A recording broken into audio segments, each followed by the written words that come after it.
എല്ലാവരും പറഞ്ഞ ഒരു മാറ്റത്തിന് നോക്കാം. മാറ്റത്തിന് ഒരു വോട്ട്. ഇതാണ് സാം പി മാത്യു വോട്ടർമാരോട് അഭ്യർത്ഥിക്കുന്നത്. ജനകീയ അധികാരമാണ് പാർട്ടി മുന്നോട്ട് വയ്ക്കുന്ന മറ്റൊരു ആശയം. തിരഞ്ഞെടുപ്പ് വിജ്ഞാപനം വരുന്നതിനും ദിവസങ്ങൾക്ക് മുമ്പ് തന്നെ സാം പ്രചരണ രംഗത്ത് സജീവമായിരുന്നു. നോട്ടീസ് വിതരണവും വോട്ടർമാരെ നേരിൽ കണ്ടുള്ള പ്രവർത്തനങ്ങളും ഇപ്പോഴും തുടരുന്നു.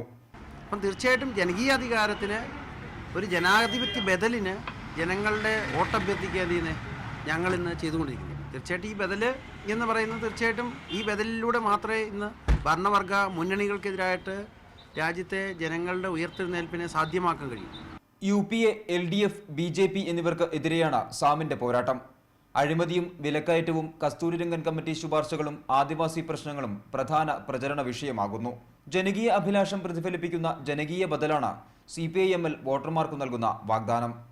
ക്യാമറ പേഴ്സൺ അനീഷ് കാഞ്ഞങ്ങാടിനൊപ്പം മനേഷ് മൂർത്തി, മീഡിയ 1, വയനാട്.